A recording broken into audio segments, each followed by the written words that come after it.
Hi friends, welcome to my YouTube channel. मैं अमित आप सभी दोस्तों को अपनी यूट्यूब चैनल में स्वागत करता हूं। दोस्तों, आज मैं श्रीमद् भागवत गीता के पहला अध्याय के पहला श्लोक का अर्थ और उसका तात्पर्य पूरा विस्तृत रूप से आप लोगों को जानकारी देने की कोशिश करूंगा, जिसमें भगवान श्री कृष्ण स्वयं अपने मुख से अर्जुन को जो गीता का ज्ञान दिया है वही ज्ञान मैं आप लोग से शेयर करूंगा। दोस्तों, श्रीमद् भागवत गीता का पहला श्लोक शुरू होता है कुरुक्षेत्र स्थल से, और मैं पहला श्लोक आप लोग से बताने जा रहा हूँ। पहला श्लोक है, धर्म क्षेत्रे कुरुक्षेत्रे संवेतायुयोत्सव माम का पांडवश्चय किम कुर्वते संजय। दोस्तों, इसका अर्थ है, धृतराष्ट्र ने कहा, हे संजय, धर्म भूमि कुरुक्षेत्र में युद्ध की इच्छा से एकत्र हुए मेरे तथा पांडु के पुत्रों ने क्या किया। दोस्तों, अब मैं इसका तात्पर्य बताता हूँ। भागवत गीता एक बहुपठित आस्तिक विज्ञान है जो गीता महात्म्य में सार रूप में दिया हुआ है। इसमें यह उल्लेख है कि मनुष्य को चाहिए कि वह श्री कृष्ण के भक्त की सहायता से संवीक्षण करते हुए भगवान भागवत गीता का अध्ययन करे और स्वार्थ प्रेरित व्याख्याओं के बिना उसे समझने का प्रयास करे। अर्जुन ने जिस प्रकार से साक्षात भगवान श्री कृष्ण से गीता सुनी और उसका उपदेश ग्रहण किया, इस प्रकार की स्पष्ट अनुभूति का उदाहरण भागवत गीता में ही है। यदि उसी गुरु परंपरा से निजी स्वार्थ से प्रेरित हुए बिना किसी को भागवत गीता समझने का सौभाग्य प्राप्त हो, तो वह समस्त वैदिक ज्ञान तथा विश्व के समस्त शास्त्रों के अध्ययन को पीछे छोड़ देता है। पाठक को गीता में न केवल अन्य शास्त्रों की सारी बातें मिलेगी, अपितु ऐसी बातें भी मिलेगी जो अन्यत्र कहीं उपलब्ध नहीं है। यही गीता का विशिष्ट मानदंड है। स्वयं भगवान श्री कृष्ण द्वारा साक्षात उच्चरित होने के कारण यह पूर्ण आस्तिक विज्ञान है। महाभारत में वर्णित धृतराष्ट्र तथा संजय की वार्ताएं इस महान दर्शन के मूल सिद्धांत का कार्य करती है। माना जाता है कि इस दर्शन की प्रस्तुति कुरुक्षेत्र के युद्ध स्थल में हुई, जो वैदिक युग से पवित्र तीर्थ स्थल रहा है।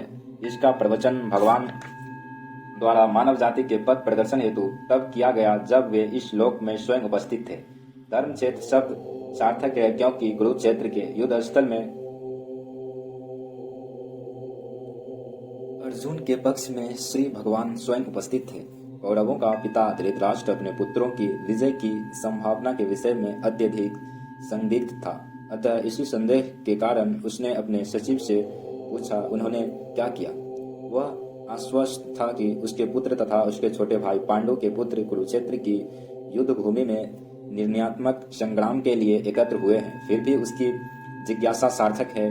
वह नहीं चाहता था कि भाइयों में कोई समझौता हो। अतः वह युद्ध भूमि में अपने पुत्रों की नियति के विषय में आश्वस्त होना चाह रहा था, जो कि इस युद्ध को कुरुक्षेत्र में लड़ा जाना था, जिसका उल्लेख वेदों में स्वर्ग के निवासियों के लिए भी तीर्थ स्थल के रूप में हुआ है। अतः धृतराष्ट्र अत्यंत भयभीत था कि इस पवित्र स्थल का युद्ध के परिणाम पर न जाने कैसा प्रभाव पड़े। उसे भलीभांति ज्ञान था कि इसका प्रभाव अर्जुन तथा पांडु के अन्य पुत्रों पर अत्यंत अनुकूल पड़ेगा, क्योंकि स्वभाव से वे सभी पुण्य आत्मा थे। संजय श्री व्यास का शिष्य था, अतः उनकी कृपा से संजय धृतराष्ट्र के कक्ष में बैठे बैठे कुरुक्षेत्र के युद्ध स्थल का दर्शन कर सकता था। इसीलिए धृतराष्ट्र ने उससे युद्ध स्थल की स्थिति के विषय में पूछा। पांडव तथा धृतराष्ट्र के पुत्र दोनों ही एक वंश से संबंधित हैं, किंतु यहाँ पर धृतराष्ट्र के वाक्य से उसके मनोभाव प्रकट होते हैं। उसने जानबूझकर अपने पुत्रों को कुरु कहा और पांडु के पुत्रों को वंश के उत्तराधिकार से विलग कर दिया।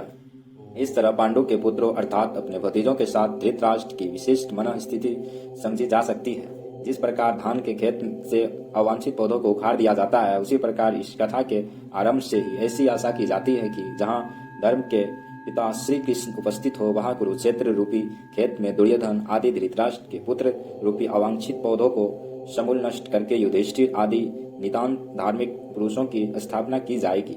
यहाँ धर्म क्षेत्रे तथा कुरुक्षेत्रे शब्दों की उनकी ऐतिहासिक तथा वैदिक महत्ता के अतिरिक्त यही सार्थकता है।